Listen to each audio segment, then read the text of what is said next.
Hello साथीहरू, जय मसी, good morning, शुभ बिहानी। आज बिहान चाहिँ मेरो काम सुरु भएको छ।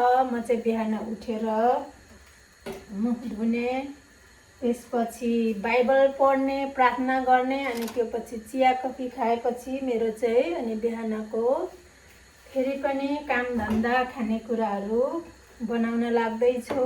आज बिहानको मेरो खाना चाहिँ मैले यहाँनिर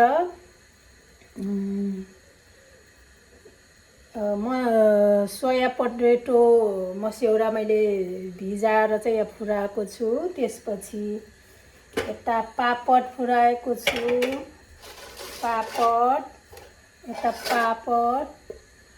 अनि यता सोया पोटेटोको लागि हो ग्रेभी बनाएको छु। अनि यता दाल झान्न लाग्दैछु, दाल पनि बनाउँदैछु। अनि यता चाहिँ मैले बनाउँदैछु, यता झान्दैछु साथीहरू। अनि यता मैले अब सबै कुरा रेडी गरेको छु। अनि यहाँनिर अदुवाहरू हालेर फुराउँदैछु। अनि अब यहाँनिर रेडी हुँदैछ साथीहरू। यता चाहिँ मैले झारिङ्गो टिपेको छु। झारिङ्गो हिजो टिपेर धोएर सुकाइराखेको छु। अनि आज यता पकाउनलाई मैले रेडी गरेको छु साथीहरू। अनि यता सबै कुरा रेडी भइसकेको छ है साथीहरू। अनि म चाहिँ यसलाई यसरी हाल्छु। अब यो रेडी भयो। अनि यहाँनिर यसलाई थोरै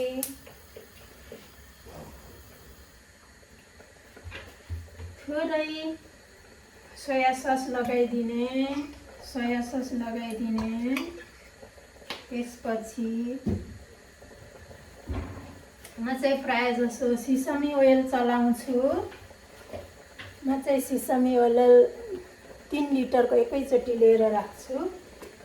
अनि स्वास्थ्यलाई नि राम्रो हुन्छ। अनि म चाहिँ सोया सस हाल्छु है साथीहरू।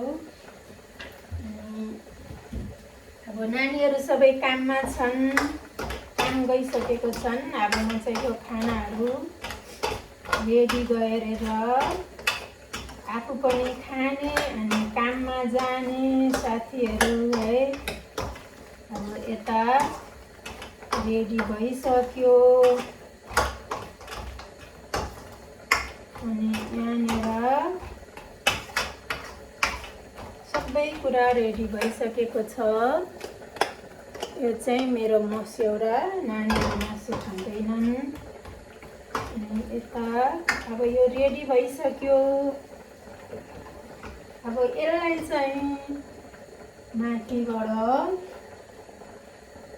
अब रेडी भइसकेपछि धनिया हालिदिने साथीहरू। अब रेडी भयो।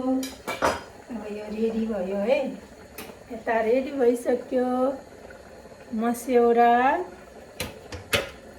अनि अब म चाहिँ यता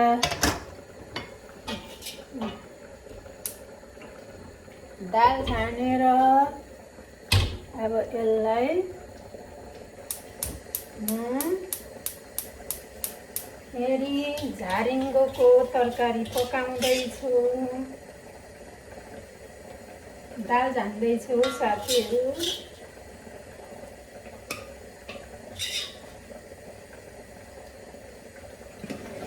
दालमा चाहिँ तेल धेरै हाल्नु हुँदैन। अनि यता अदुवा दालमा।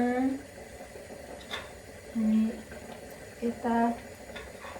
यता पनि रेडी भइसकेको छ। अनि यहाँ मैले चाहिँ डल्ले खोर्सानी आफ्नै बारीमा गार्डनमा फलेको, त्यसलाई चाहिँ म डल्लै हालिदिन्छु।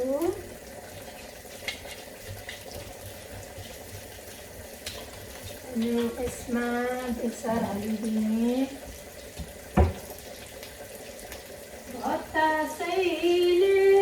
यहाँ दालमा पानी, तातो पानी केटलको हाल्दैछु।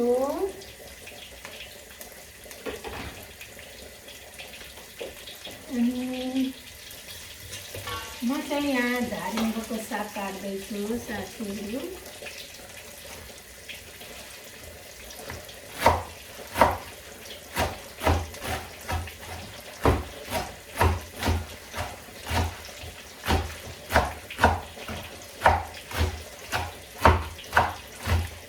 झारिङ्गो आफ्नै बारीको झारिङ्गो है साथीहरू। अनि मेरो यो भिडियो चाहिँ मेरो युट्युब च्यानलमा पनि हुन्छ, युट्युब च्यानलमा पनि हेरिदिनु होला। सुनवानन्द भनेर छ है मेरो युट्युब च्यानल। यहाँनिर तयार भइसकेको छ। आगो सानो पार्नुपर्छ अनि बेसार हालिदिने। बेसार हालेँ, नुन हालेँ,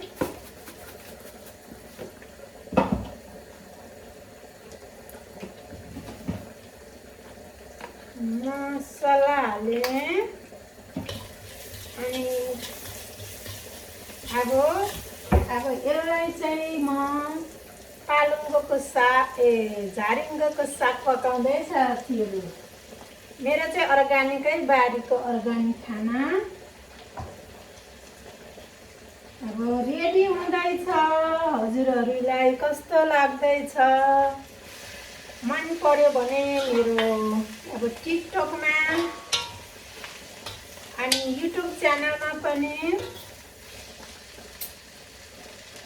हेरिदिनु होला हजुरहरूले है। अब यहाँ सब्जी रेडी भयो, सबै कुरा रेडी हुँदैछ साथीहरू।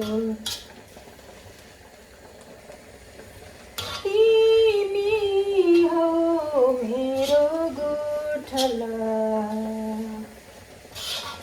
तिमी हो मेरो सहारा।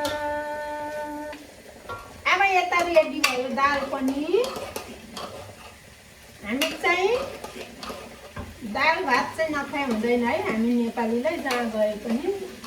यहाँ चाहिँ मैले गेडागुडी अनि मुसुरो, चना, कालो दाल, मुङ्गुको दाल हालेर बनाएको छु साथीहरू।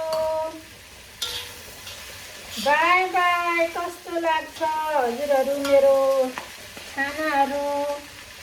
अनि यता मेरो चाहिँ अब रेडी भइसक्यो सबै कुरा। बाई बाई, हजुरहरूलाई कस्तो लाग्छ? जय मसी, नमस्कार। संसारभरि छरेर बसेका मेरो विश्वासी परिवार, मेरो टिकटकको साथीहरूलाई जस्तो सुकै अवस्थामा भए पनि परमेश्वरले हजुरहरूलाई सधैँ सुरक्षित दिनुभएको होस् भन्ने मेरो यही छ साँझ बिहानी प्रार्थना। By by.